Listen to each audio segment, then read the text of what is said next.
সবুজে ছেয়ে যাচ্ছে আরবের মরুভূমি। শুধু তাই না, কিছুদিন আগেও তুষারপাত হলো সৌদি আরবের রাজধানীতে।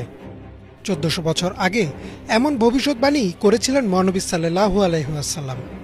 তবে কি কাছাকাছি চলে এসেছে পৃথিবীর শেষ সময়? সাম্প্রতিক বছরগুলিতে আরবের শুষ্ক মরুভূমির বিস্তীর্ণ অংশ সবুজ হতে শুরু করেছে। বিভিন্ন নতুন প্রযুক্তির পেছনে কোটি কোটি ডলার খরচ করছে এই অঞ্চলের সরকার প্রধানরা।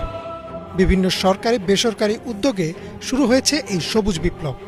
শুধু তাই না, দুবাইয়ে শুরু হয়েছে কৃত্রিম মেঘ দিয়ে বৃষ্টিপাতও, অর্থাৎ প্রচুর টাকা খরচ করে বদলে ফেলা হচ্ছে এই আরবীয় উপদ্বীপের চেহারা।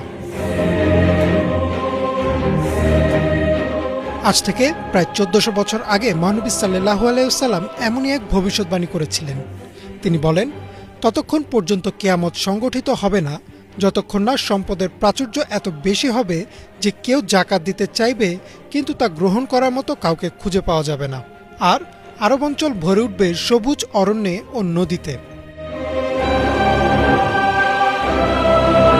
হাদিসটিতে উল্লেখযোগ্য বিষয় হচ্ছে, মহানবী সাল্লাল্লাহু আলাইহি ওয়াসাল্লাম শুরুতে সম্পদের প্রাচুর্যের কথা বলেন।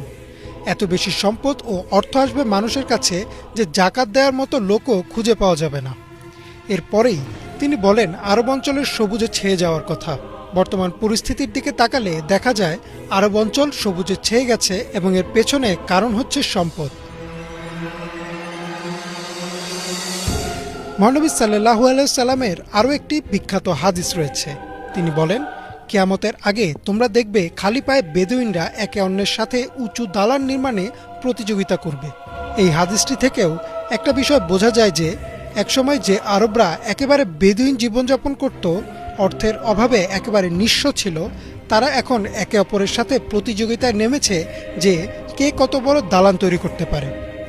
অর্থাৎ গত শতাব্দীর শুরুতেও যারা অন্য রাষ্ট্রের অনুদানের দিকে চেয়ে থাকত, তাদের এখন এতই সম্পদ যে তারা বড় বড় স্থাপনা তৈরি করছে, বিভিন্ন গবেষণায় বিনিয়োগ করছে। এমনকি এই সম্পদের জেরে তারা তাদের জলবায়ু প্যাটার্নও পরিবর্তন করে ফেলেছে।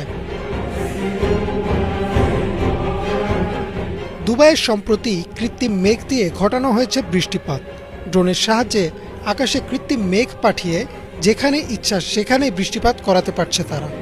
আর এর ফলে খুব দ্রুতই বদলে যাচ্ছে আরব্য অঞ্চলের চেহারা। একসময় যেখানে উত্তপ্ত বালু ছাড়া কিছুই ছিল না, এখন বৃষ্টিপাত, শিলাবৃষ্টি, এমনকি তুষারপাতও অনেকটা নিয়মিত ঘটনা।